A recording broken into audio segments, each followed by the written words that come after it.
Bonsoir, le lundi 18 décembre, il est 19h ici dans les studios de Pamataï. Bienvenue sur La Première, c'est le temps de l'information. Voici les titres du journal de cette soirée. Un coup de pompe à prévoir peut-être au Tuamotu. L'essence pourrait manquer, les bateaux partent sans pouvoir livrer le précieux pétrole. La raison, vous le savez, la grève dans le secteur des hydrocarbures ici à Tahiti et l'absence de rotation des navettes pendant 3 semaines. Des pêcheurs au grand cœur à Punaouia, ces artisans de la mer ont décidé de mettre dans les assiettes des plus fragiles le goût du bonheur. Comme ils le font d'ailleurs régulièrement, ils ont offert du poisson frais à la veille de Noël. Solidarité, un message évangélique et surtout une idée gustative à découvrir. Toujours autant de ferveur aux Marquises pour le festival, un lieu de rencontre et de transmission et aujourd'hui un nom sur toutes les lèvres. Pour un bel et émouvant hommage, l'archipel a célébré la personnalité d'Yvonne Katupa, mémoire vivante et infatigable du souffle qui fait culture. Elle est décédée il y a un mois.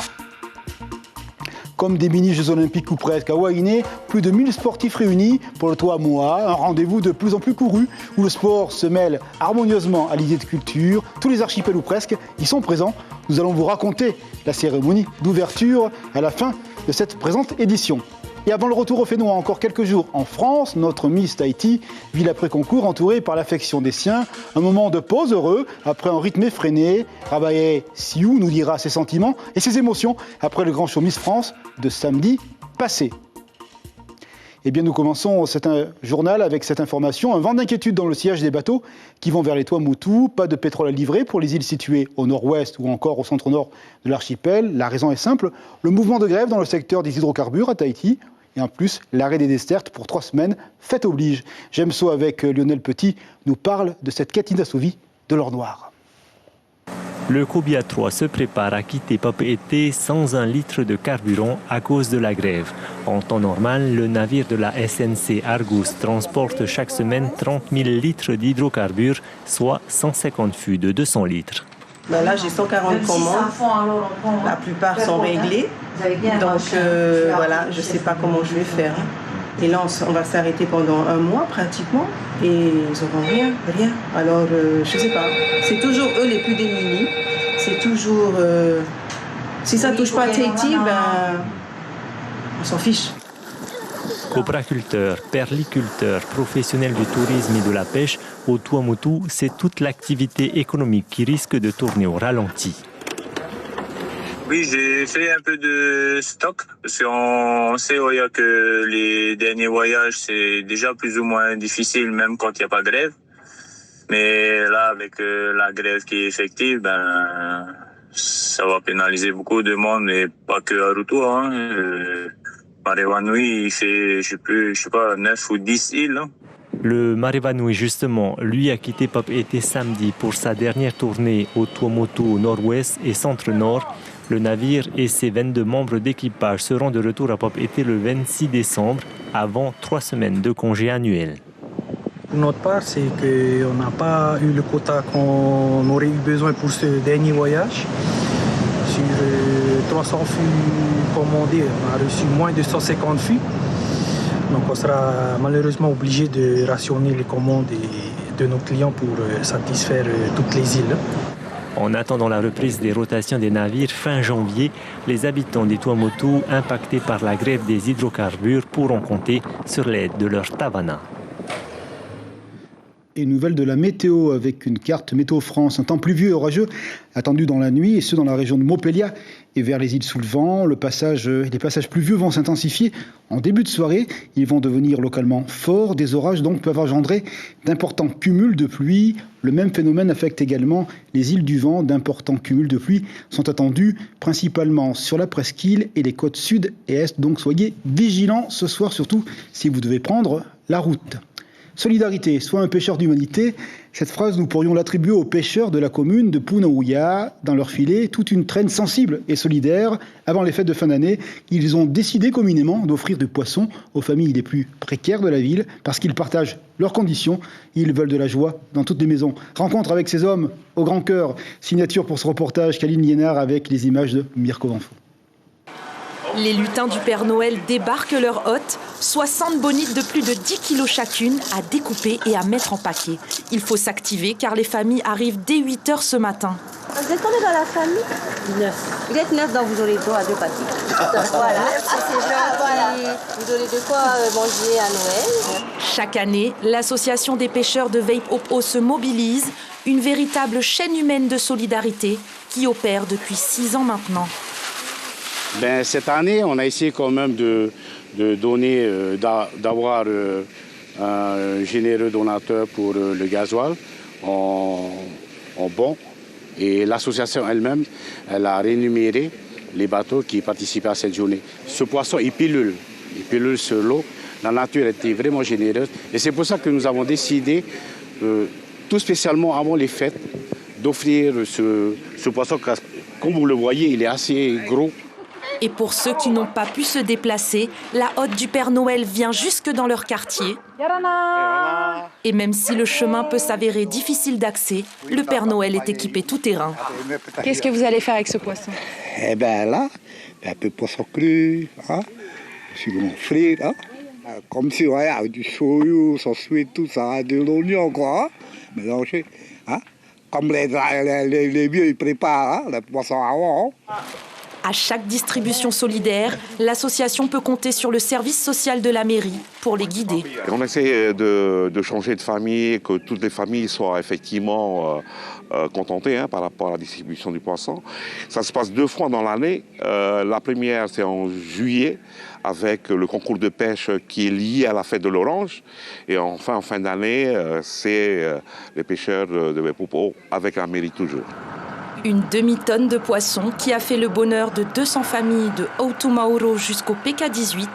Et pas de gaspillage avec les restes qui ont régalé les habitants de l'océan. Merci messieurs et joyeux Noël pour toutes les familles de Polynésie. Allez, comme dit samedi soir, voici le temps de se poser. Direction les Marquises, c'est la page dédiée au festival. Voici le jingle.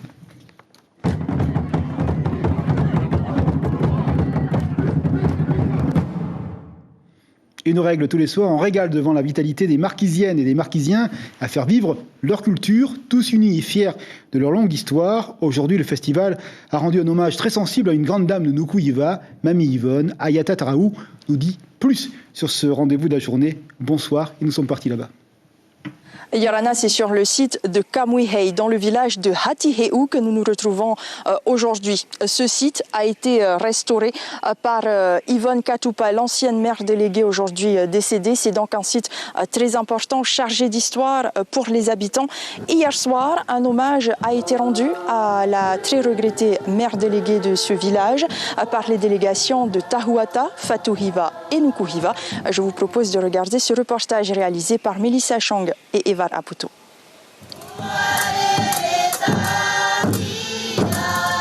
À Hatiheu, c'est comme si le monde s'arrêtait de tourner pour rendre hommage à Mamie Yvonne, figure emblématique de l'île.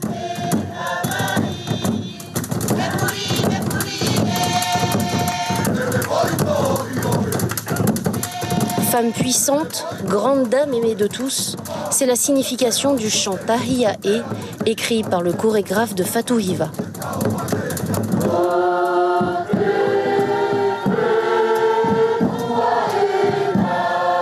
Mamie Yvonne a marqué l'histoire des Marquises, tant par ses 38 ans de mandat de maire déléguée de Hatiheu que par son engagement dans les coutumes traditionnelles.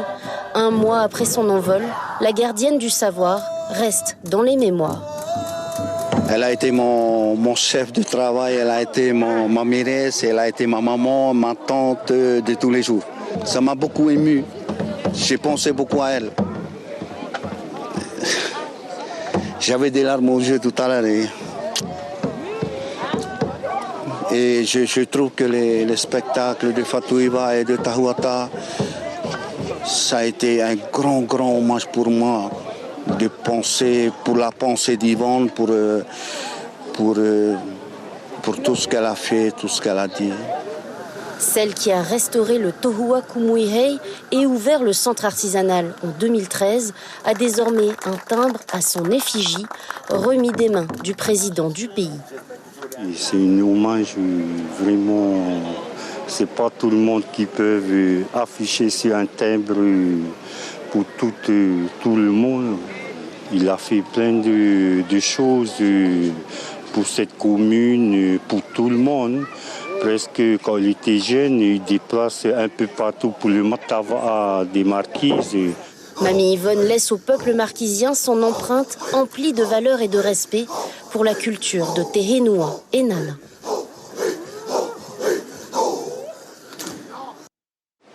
Yvonne Katupa qui était la mémoire du patrimoine marquisien. Nous sommes dans son restaurant. C'est un incontournable de Nukuhiva. Et pour nous parler de cette grande dame, son petit-fils Heimana Puhetini Kauhanui.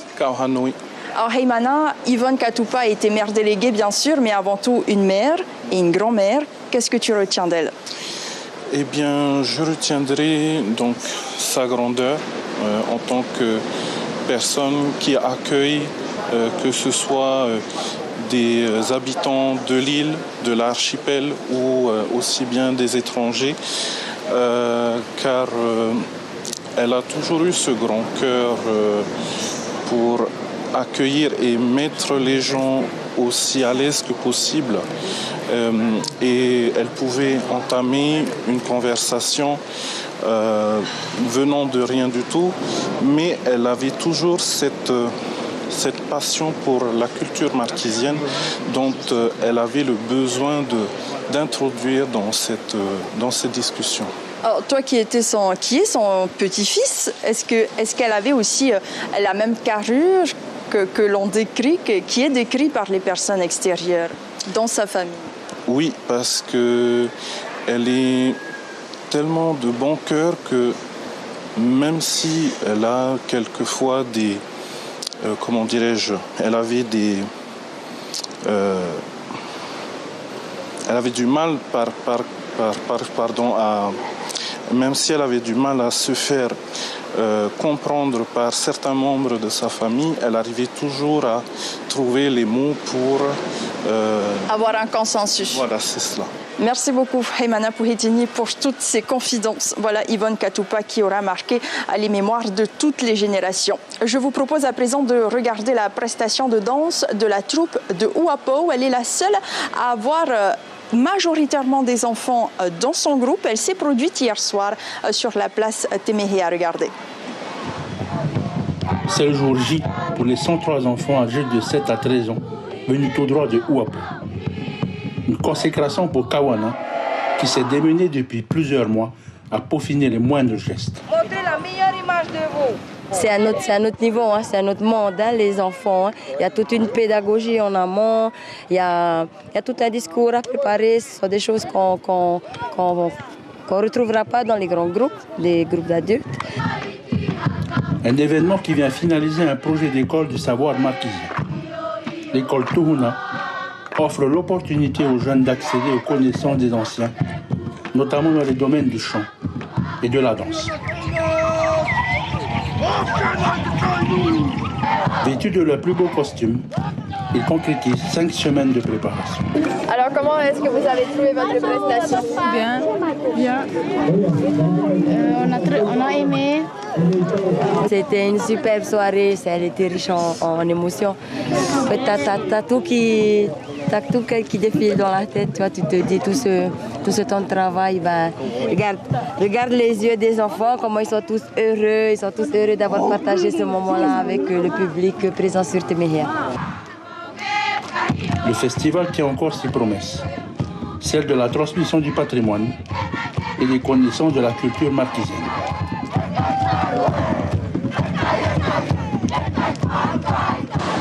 C'est dans cette magnifique baie de Hatiheu que se referme cette page spéciale consacrée au Festival des Marquises. Demain, nous vous présenterons la troupe Kakaya. Souvenez-vous, cette troupe avait été exclue du Matava en 2019. Eh bien, elle fait son grand retour et puis rencontre avec la délégation de Tahuata qui vous présentera une nouvelle version de la danse du cheval. Passez une excellente soirée sur Polynésie la Première et à demain. Merci Ayata, merci Mélissa Chang pour ces belles images. On se retrouve demain soir avec toujours des images d'une beauté étincelante. Voici le jingle.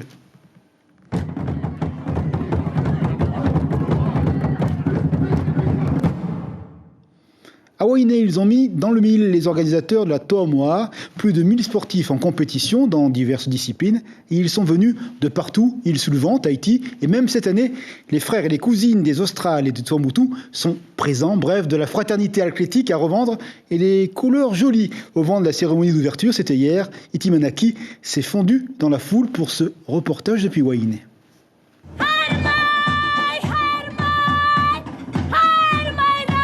Ouverture grandiose du Tuamoa cette année où 39 délégations ont pris part à cette fête. Les Tuamotu et les îles australes ont aussi rejoint les 1200 athlètes, une cérémonie où le sport s'allie à la culture, comme le veut la tradition. La cérémonie du Hava, breuvage traditionnel, est servie dans des demi-noix de coco. Beaucoup d'émotions, hein? Et la fatigue se sent aussi. Et puis pour une deuxième édition, c'est pas évident. Hein? Ça n'a pas été évident pour l'organisation, dans le sens où énormément d'événements se sont passés bien avant. Donc on voit que les gens sont un peu saturés par rapport à tout ce qui est événement. Mais je remercie toutes les délégations par le biais de leurs responsables, de leur jeunesse. Merci à tous. Hein? Si tu veux, c'est notre première fois.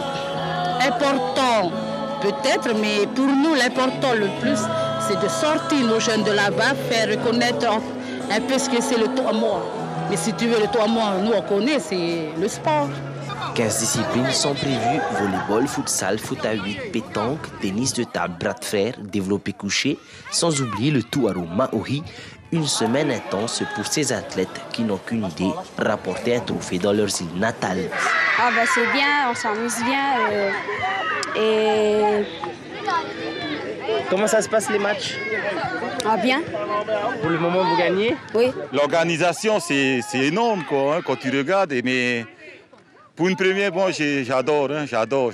C'est carrément top. Et les gamins aussi, ils se plaisent, quoi, les gamins. Hein. Très intense, surtout qu'hier soir, en réunion, justement, on a pu découvrir qu'il y avait pas mal d'équipes assez hot quand même. Du coup, on va essayer de ramener la coupe à la maison. Du 17 au 23 décembre, les participants se disputeront le trophée et la place de Toa, traduisé par guerrier, sur des sports nationaux mais aussi culturels, en espérant que le temps sera clément sur l'île de Ruahine. On ne le dira jamais assez, mais le sport, c'est de la vitalité. Rien de mieux que le cocon familial fait d'amour et de bienveillance. Après le concours Miss France, notre Miss Tahiti profite de ces instants vécus et partagés. Ce sont ceux qui font les saveurs et le sel de l'existence. Elle revient à Fa jeudi, entre un brin de déception et l'étincelle d'une fierté d'avoir été parmi les favorites du public de France et d'outre-mer. Voici ce reportage signé depuis la métropole Gervais Nietzsche avec les images de Flavie Motila. On va chez Tahiti. Accompagné de ses parents et de sa sœur, Ravaere Siyu arrive dans le 12e arrondissement de Paris. C'est dans cet immeuble qu'une partie de sa famille, venue de Papeete pour la soutenir, a loué un appartement. Coucou Tahiti, ça va? Bienvenue chez vous. Il fait froid dehors en tout cas. Hein?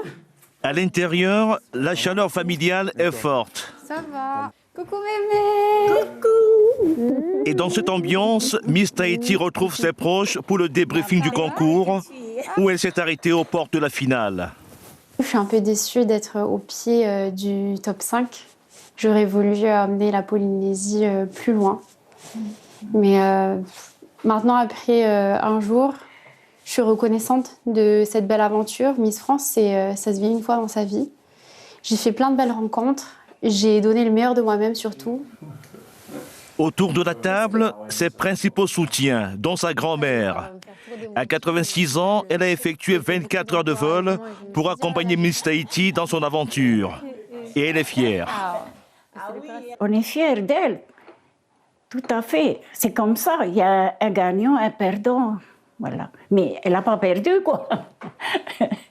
Oui. Et puis, elle sera la fierté de notre pays. Ravaere Siyu est déjà la fierté de son père, qui apprécie le chemin parcouru. Oui, j'avais hésité, je me suis dit... On se rend compte, bien sûr,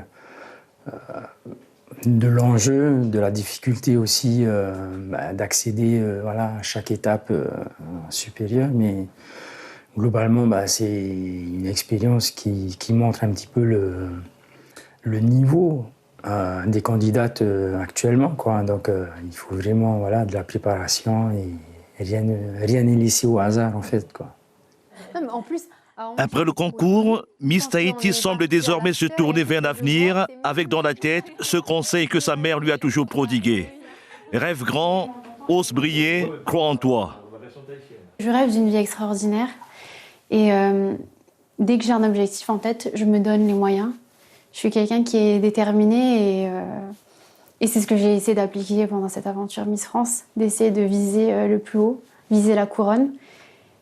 J'ai travaillé dur pour ça. Aujourd'hui, j'ai l'écharpe de 6e dauphine, mais le principal, c'est que j'ai aucun regret. C'est surtout que j'ai osé, que j'ai tenté. Parce que je pense que l'échec dans la vie, c'est justement de ne rien avoir tenté. Dans sa famille, Ravaere Siyu est la 2e Miss Tahiti. Il y a 2 ans, sa cousine avait représenté la Polynésie française au concours Miss France.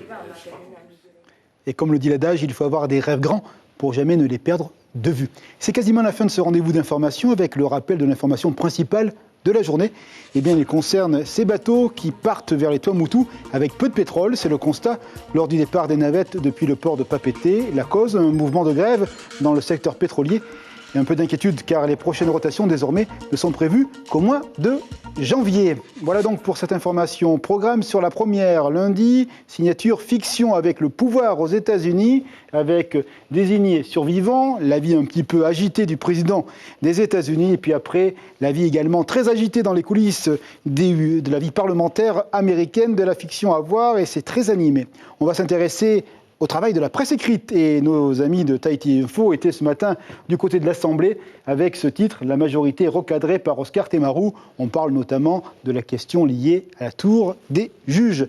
Merci d'avoir été fidèles à ce rendez-vous de la première pour l'information. Demain matin, toutes les news du pays avec Corinne Abinera à la radio. Des images du Festival des Marquises pour finir et l'hommage rendu aujourd'hui à Mamie Yvonne.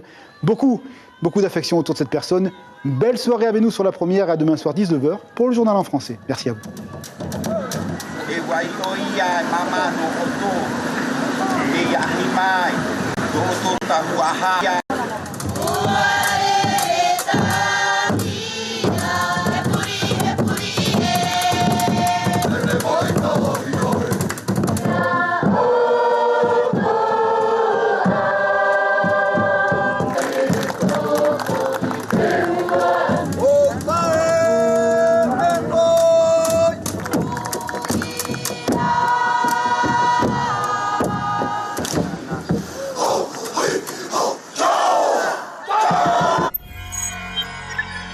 Retrouvez ce programme en replay sur notre site internet.